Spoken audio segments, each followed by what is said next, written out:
Benvenuti viaggiatori del tempo, siete su Il Portale di Storia, il luogo dove la memoria del passato prende vita e si trasforma in avventura. Se siete appassionati di civiltà antiche, miti dimenticati e radici profonde della nostra identità, questo è il posto giusto per voi. Iscrivetevi subito al canale, attivate la campanella e preparatevi a scoprire i misteriosi e affascinanti popoli italici. E coloro che hanno abitato la nostra penisola prima ancora dell'ascesa di Roma. Restate con noi fino alla fine, perché oggi parleremo di culture dimenticate, guerrieri leggendari e lingue perdute, pronte a essere riscoperte. Molto prima che Roma diventasse il centro dell'impero più potente del mondo, la penisola italiana era un mosaico di popoli autonomi, ognuno con lingua, religione e tradizioni proprie. Questi erano i popoli italici, un termine usato per descrivere una serie di tribù e culture che si svilupparono in Italia tra il X e il III secolo a.C. Non si trattava di un unico gruppo etnico, ma di una rete intricata di civiltà, in parte indoeuropee, in parte autoctone, che coesistevano e spesso si scontravano in un territorio frammentato ma straordinariamente vivace.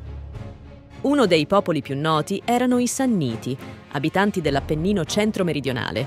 Erano guerrieri temibili, organizzati in confederazioni tribali, celebri per la loro disciplina militare e le loro armature sfarzose, l'elmo crestato, la corazza a scaglie, lo scudo rotondo. I Sanniti furono protagonisti di ben 3 guerre contro Roma, arrivando persino a infliggerle una delle più umilianti sconfitte nella storia, la battaglia delle Forche Caudine, 321 a.C., dove i legionari romani furono costretti a passare sotto il giogo, simbolo di sottomissione. Al centro della penisola troviamo i Sabini, popolo misterioso ma fondamentale nella costruzione del mito romano. Secondo la leggenda, dopo il ratto delle donne Sabine, Romolo e Tito Tazio, re Sabino, avrebbero unito i 2 popoli, fondando le basi della società romana. I Sabini praticavano culti ancestrali, connessi alla natura e alle divinità agresti, e influenzarono profondamente la religione e il diritto romano. Molti dei primi re di Roma avevano origini sabine, a dimostrazione del ruolo centrale che questo popolo ebbe nella nascita dell'urbe. Nel profondo sud, tra le montagne e le foreste della Calabria e della Basilicata, vivevano i Lucani e i Bruzzi.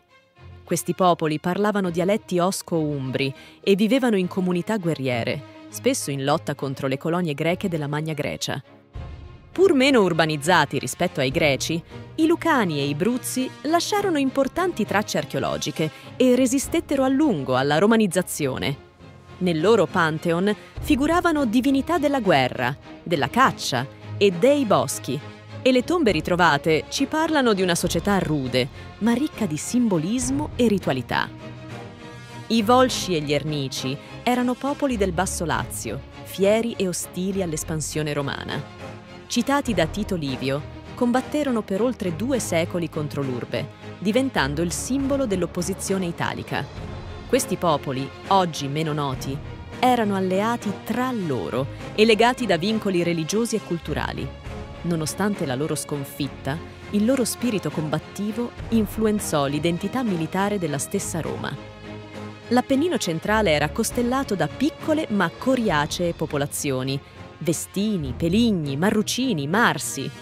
Questi montanari erano pastori, agricoltori, ma anche abili conoscitori delle erbe medicinali.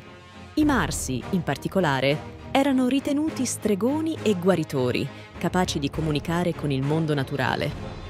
Durante la guerra sociale, 91-88 a.C., molti di questi popoli si unirono contro Roma, chiedendo la cittadinanza.